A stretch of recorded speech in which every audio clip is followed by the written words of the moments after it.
Desde el 10 de noviembre de 1890, el buque acorazado de guerra de tercera clase de la Royal Navy, el Serpent, naufragó en las costas de Camariñas. Fue uno de los siniestros marítimos más famosos, de más repercusión internacional de los sucedidos en España. Y desgraciadamente puso a la Costa da Morte, a la costa coruñesa, en las portadas de numerosos medios de comunicación de toda Europa, sobre todo de Inglaterra y de España. El Serpent salió de Plymouth, iba hacia Sierra Morena, y el 10 de noviembre tocó en unos bajos muy peligrosos cerca de la zona de Cabo Vilán, en las costas de la parroquia de Sabiña, en Camariñas. Son los Baixos do Boi, donde antes del Serpent ya hubo otros naufragios célebres y seguiría habiéndolos después del Serpent.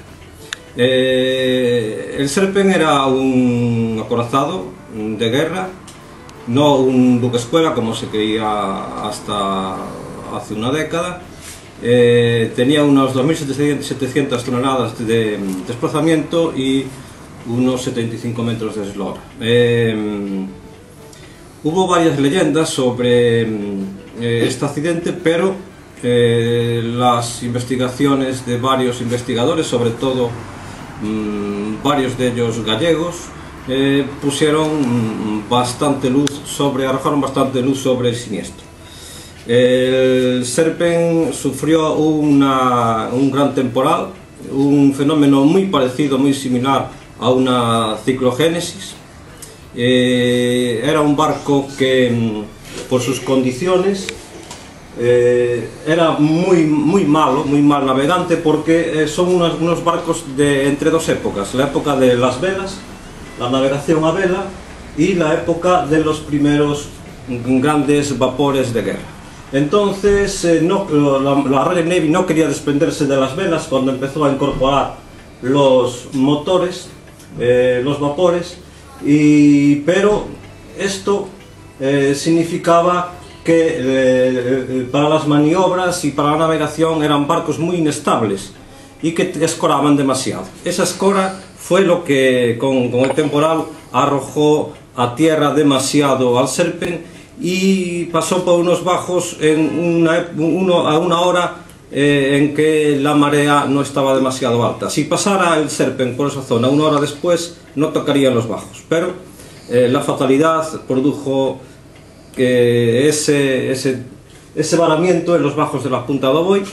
Esto también, no solo el temporal y no solo la mala navegación de estos barcos, sino también la falta de señales marítimos. El faro de Cabo Vilán, que existía ya, pero era el faro antiguo, tenía una luz que no permitía una buena señalización, y además también se culpa al capitán de que, a pesar de que tomó todas las medidas que el manual marcaba en esas circunstancias, no sondeó. Esto es la realidad sobre el naufragio.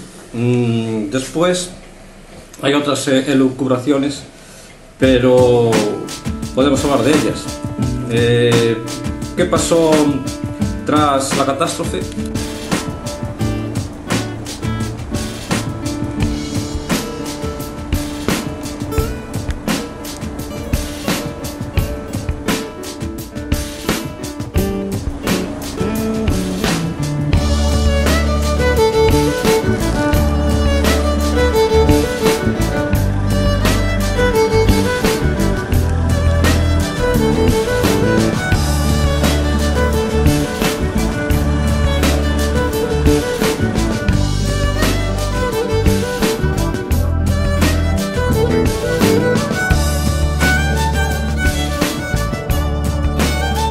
Tras el accidente, pues el resultado es que el Serpent se perdió en los Baixos do Boi y murieron la mayor parte de su tripulación. 175 tripulantes, se salvaron solo 3.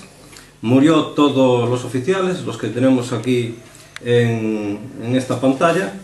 Por ejemplo, el capitán Harry Ross, los tenientes MacLeod, Richards, Holsbrook, Grenville y varios ingenieros como Edwards o Dyson o Robbins, y se salvaron solo estos 3 marineros. Estos 3 marineros que estaban en cubierta eran una parte de los 50 marineros que estaban en ese momento de guardia, pues llegaron a tierra en muy malas condiciones, atravesaron por los montes de Sabiña, llegaron a la parroquia de Pescaduiras y allí fueron atendidos y dieron cuenta del accidente.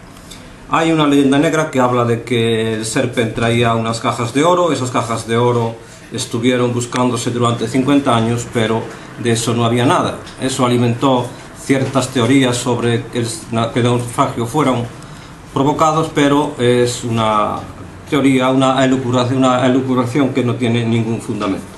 La historia verdadera del Serpent fue la que yo acabo de contar, un acorazado que tocó en unas malas condiciones en temporal en las costas de Camarines.